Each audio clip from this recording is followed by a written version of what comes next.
Quando eu era criança, eu fazia várias perguntas sobre a vida. Por que o céu é azul? De onde vem a chuva? Conforme eu crescia, eu fui respondendo a maioria delas. Mas tiveram algumas perguntas que, bem lá no fundo, me inquietam cada dia mais.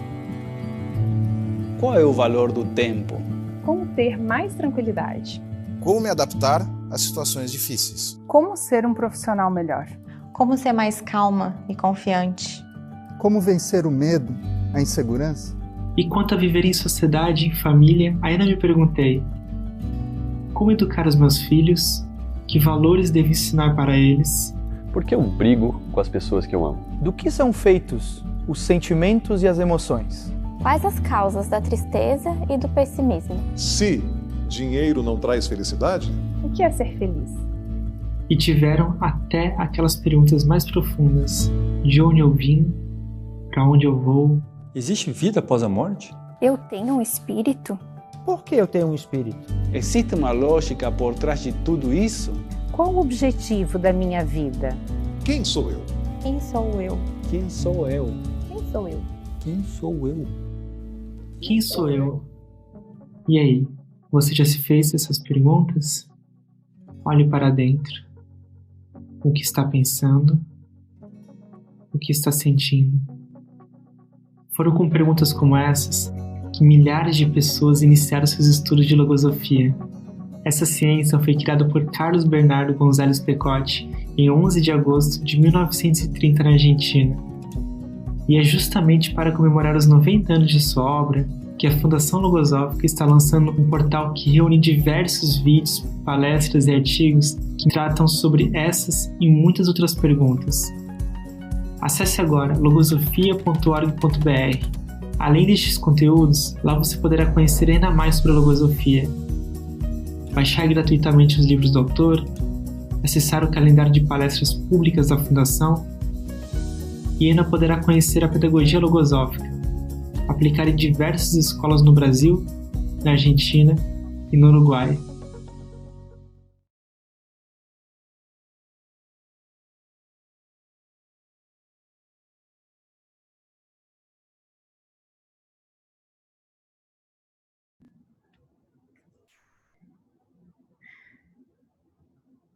Oi, gente, tudo bom? Espero que estejam todos bem. E quem sou eu? Meu nome é Isabelle, eu sou estudante de logosofia e eu estou a cada dia me conhecendo mais, conhecendo e estudando esse meu mundo interno. E hoje, para esse estudo, nós vamos utilizar um conto do livro Intermédio Logosófico, escrito pelo autor da logosofia. E esse livro, que inclusive esse ano completa 70 anos desde sua publicação, foi escrito na forma de contos. E o conto que nós vamos utilizar hoje tem o título A Mosca. Interessante, né, esse título? Ele é um conto assim bem curtinho, mas vocês verão que podemos retirar muitos elementos desse conto, que nos auxiliarão assim, na construção de nossa individualidade como seres melhores internamente, e isso tem reflexo na nossa conduta. Então, vamos fazer a leitura do conto. Eu peço que acompanhem com atenção, ele é bem curtinho mesmo. Eu vou pegar aqui o meu livro, e aí vocês acompanham aí comigo. A Mosca. Depois de muito revolutear pelo pútrido esterco, uma mosca finalmente pousou sobre a superfície gelatinosa de um pote de mel. Aderidas suas patinhas ao viscoso fluido e sentindo que afundava, tentou, sem resultado, voar várias vezes. Esgotada pela fadiga e sem esperança de salvação, ficou ali agonizando lentamente. Quantos existem que, atraídos como a mosca pela doce sugestão das coisas fáceis, nelas se vão afundando, incapazes de perceber o mistério encerrado no próprio objeto, cujo domínio e posse presumiram exercer. Eu vou reler só esse finalzinho aqui. Quantos existem que, Atraídos como a mosca pela doce sugestão das coisas fáceis, nelas se vão afundando. E aí, o que podemos aprender com esse conto? Quais elementos, né, a gente pode retirar dele? Eu, quando fiz a leitura, eu fiz alguns questionamentos e interpretações, assim, mas o que mais me chamou a atenção foi a maneira como o autor tratou de uma propensão do ser humano. Ele utilizou, assim, dessa analogia com a mosca para falar dessa propensão. E aí, vocês sabem qual é essa propensão? A propensão ao fácil. A mosquinha, atraída pelo doce aroma do mel, acabou não se dando muito bem com essa escolha, né? E aí eu me perguntei, por que a mosca fez isso? O que faltou nela que pudesse tê-la ajudado, assim, a ter um destino melhor, né? E eu acho que faltou nela a atuação da faculdade de pensar. Mas tudo bem, né? Afinal, só quem possui as faculdades da inteligência somos nós, seres humanos, que somos dotados dessas faculdades, que inclui a faculdade de observar, de entender, de raciocinar, dentre outras que nós conhecemos e aprendemos a usá-las através do ensinamento logosófico. E aí eu me fiz mais uma pergunta. Tá, se eu sou um ser humano e sou dotada dessa faculdade de pensar, eu sempre estou utilizando conscientemente essa faculdade da inteligência? E aí, vocês estão? Eu me recordei, assim, de algumas situações. Será que vocês se identificam com elas também?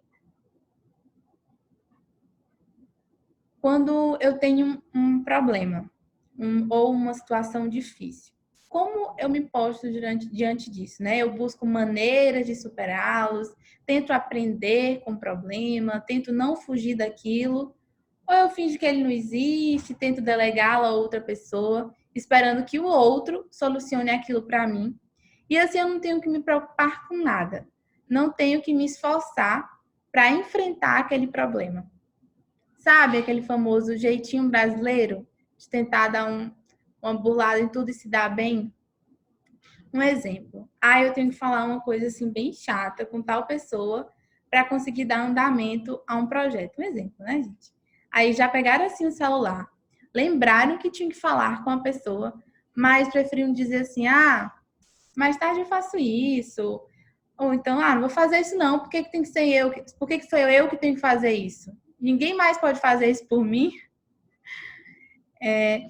Eu confesso a vocês que eu já vivi essa angústia de não querer resolver meus próprios problemas, de não querer enfrentá-los e a tentar, assim, a todo custo adiar essas tarefas. Mas no final me via igual a mosquinha do conto, tipo, agonizando. Porque eu tinha que resolver aquilo, né? Adiar só iria me fazer sofrer a pressão do tempo e eu ter que resolver tudo com pressa. E assim, se eu delegasse para outra pessoa, resolveria momentaneamente o problema. Mas eu não sei se vocês já perceberam como essas situações, esses problemas semelhantes, assim, tendem a acontecer novamente.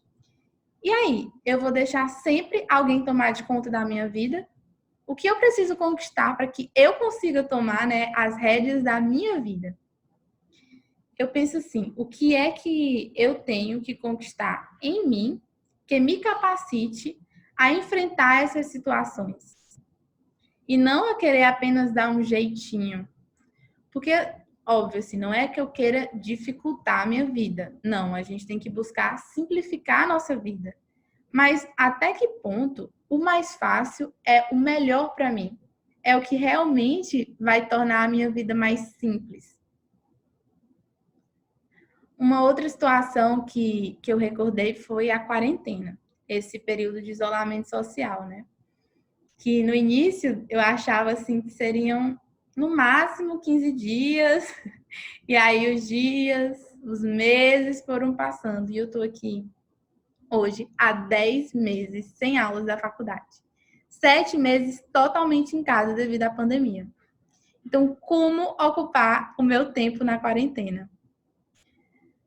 seria bem mais fácil, né, tratar esses 7 meses como um looping de domingos ou umas férias eternas e pronto, nada mais, só descanso e distração.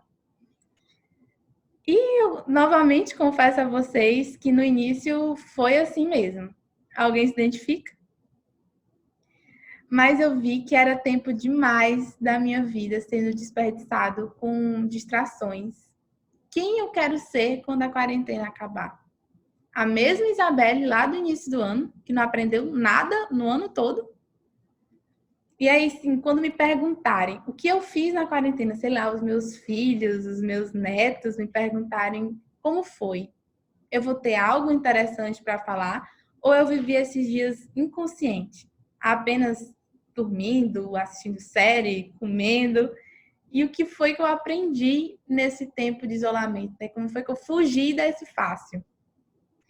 E é exatamente isso, eu tive que fugir do mais fácil e tentar ocupar o meu tempo com conhecimentos que agregassem valor à minha vida. E não é fácil, não foi fácil, porque não é fácil fugir, né, do comodismo de poder acordar a hora que quiser, de poder assistir série o dia todo, de não precisar bater cabeça com nada. Mas, assim, viver assim é deixar ser atraído pelo mel da falsa felicidade e da falsa facilidade, como a mosquinha foi, né? Uma coisa que eu estava fazendo mais fácil é com relação ao estudar o inglês.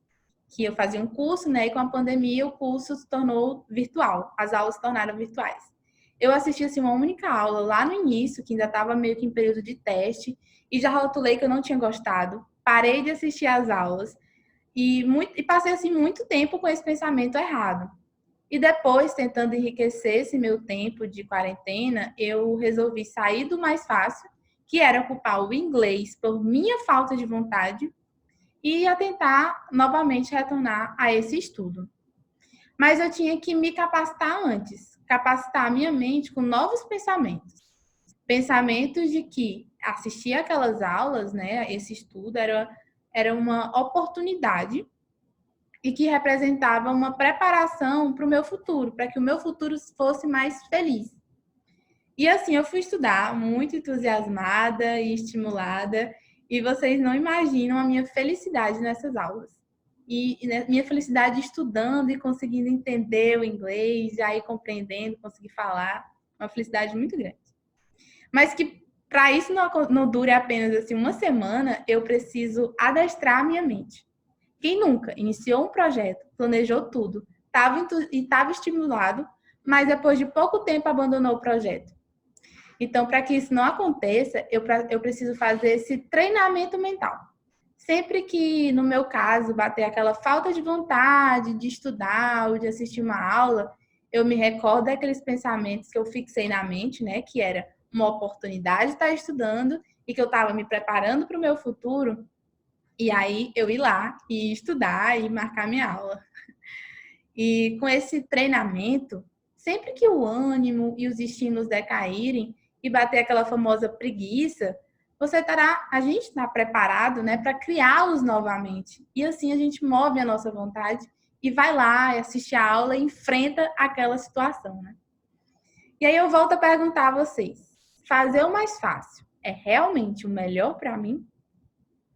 Porque assim, se eu tivesse feito o mais fácil e abandonado o estudo do inglês, no futuro, assim, por exemplo, caso eu tivesse uma oportunidade acadêmica de fazer uma residência fora do país, seria bem mais difícil para mim e eu acabaria perdendo essa oportunidade por ter optado lá no passado pelo mais fácil e ter ficado só em casa assistindo série e comendo. E agora, né, como eu optei por estudar o inglês, seguindo aparentemente o caminho mais difícil, se essa mesma oportunidade me for dada, né, de estudar fora do país, não vai ser bem mais fácil? Eu não estaria agora, de verdade, simplificando a minha vida? Viram como os pensamentos são poderosos e que, se utilizados a favor da nossa vontade, nos fazem seres melhores, mais preparados? E que nós somos os responsáveis pelo nosso próprio futuro, pelo nosso destino.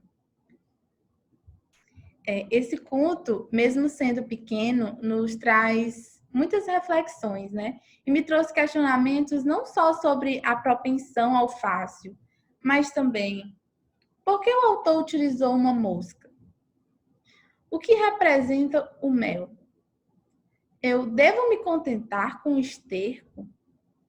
O que a mosca deveria ter feito para não ter tido esse fim?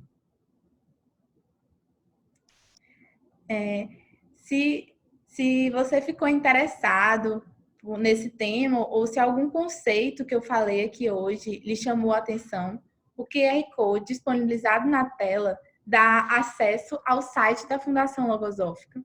E, através do site, você pode baixar gratuitamente os livros da Logosofia, inclusive o Intermédio Logosófico. E, se você quiser conhecer mais sobre essa ciência, possuímos um curso de informação gratuito, com duração em média de 4 semanas, com 1 hora semanal. E você pode se inscrever no curso, né, através desse QR Code, também disponibilizado na tela.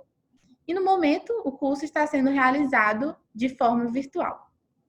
Estou muito feliz com a presença de todos vocês, agradeço a atenção e deixo um abraço virtual em todos.